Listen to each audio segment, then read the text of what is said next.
Hello, my name is Drew and I'm one of the physician associates here at Sinus and Snoring MD. Today we will be going over the post-operative instructions. Okay, so the first thing after surgery that I always like to talk about is drainage from the nose. Okay, it's very normal and you can actually expect it to pick up a little bit in the next couple hours directly following surgery. Okay, now right now you most likely have two dissolvable sponges in your nose. Whether they're already starting to be saturated in red blood or if they're still white, they're basically going to be soaking up all the new drainage in your nose, which is completely normal. Okay, we do send you home with some gauze that we want you to wear underneath your nose. Okay, to put the gauze mustache on, which we will usually send you home with one already in place, you take a piece of gauze and you fold it into thirds so that it fits best underneath the nose. Okay, after that, we usually provide you with tape. It's a nice long piece of tape like this. Rip it off, put it across the gauze mustache like this, and place it directly underneath the nose like this. Alright, not very fashionable, but it is very functional. Okay, this gauze mustache functions to collect the drainage. It doesn't actually do anything to stop the drainage, but it also serves as a good judge of how much drainage you're having. Okay, so having to change this gauze mustache, especially the day of surgery, up to every half hour or 45 minutes is completely normal. Having to change that gauze mustache less often, every hour or every couple hours or so is also normal, but I would not be too concerned if you're having to change it up to every half hour. Now, if you're changing it more often than every half hour, the first thing I want you to do is take this red bottle that we send home with you. Okay, so remember, red for blood. Sometimes this bottle is also a pink bottle, but remember red or pink. Okay? What you do is you take this bottle, take off your gauze mustache, tip your head back a little bit, and give 2 generous sprays on both sides of your nose. Directly following that, put a new gauze mustache back on, wait about an hour, and then recheck. All right? The goal is never no drainage. It is an appropriate amount of drainage. Okay? You are also always sent home with either one of the PA's phone numbers, such as myself or one of my counterparts, and your physician's cell phone number. You can call us, you can text us. If we need to, we can do video chat with any questions you may have during the recovery period. Okay? Now we also send you home with this yellow bottle. This is just saline gel used for lubrication in the entrance of your nose. Especially the day following your surgery, you will likely have some crusting in the very front of your nose. This is just for lubrication, just for comfort. If you don't want to use this bottle, you don't have to, but if you do want to, it's just for needed as needed. Okay? Now, this last bottle here, the bottle with the orange label, this is just saline spray. Now, starting the day following your surgery, what we want you doing is taking this bottle and spritzing both sides of your nose every couple hours. All right? What this is going to do is help that dissolvable sponge in your nose break down and turn into that gel material that will later be suctioned out of your nose at your next follow-up visit. All right, it's not a perfect science. You don't need to wake up to do it. It's more so just to make sure your nose doesn't get dry. So the more you remember to do this, the easier your cleaning directly following surgery is going to be. All right, so I generally tell people about every 3 to 4 hours. Okay.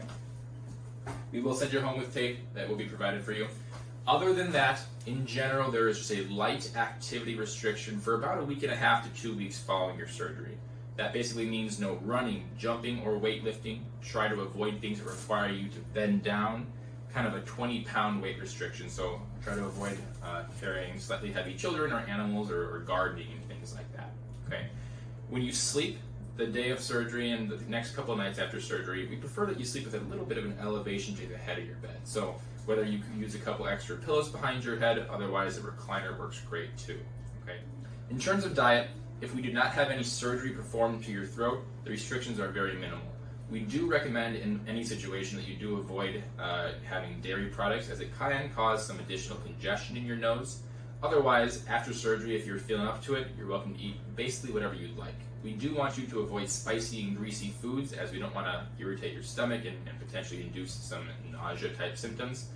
Now, if you did have a surgery to your throat, providing your handout will be some recommendations as well, but we do want you to start with a liquid diet directly following the procedure.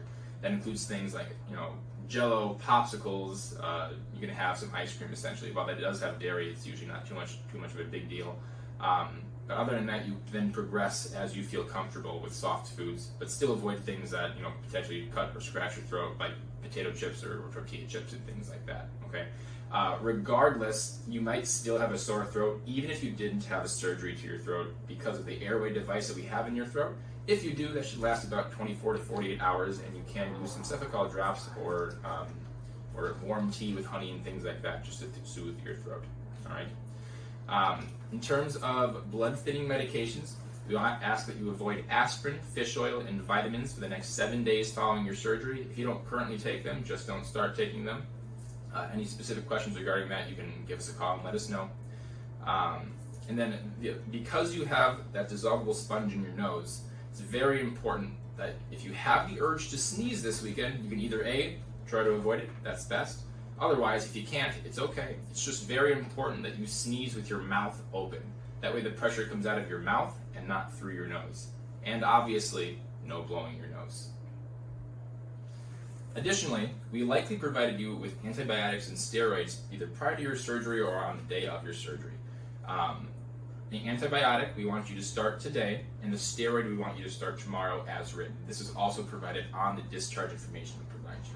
Everything we discussed today, for the most part, should be included on that discharge sheet as well as our phone numbers if you have any additional questions. With regard to pain, we do send a pain medication to your pharmacy if you're having significant enough pain.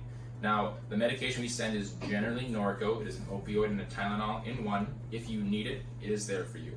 Starting out with one pill every 6 hours. You can take one of those pills immediately, or once you immediately get that medication. Now, if you're not having severe enough pain or no pain at all, right, you can just take Tylenol and or maybe ibuprofen. I usually prefer to start with Tylenol, but if you need to add something on top of it, you can.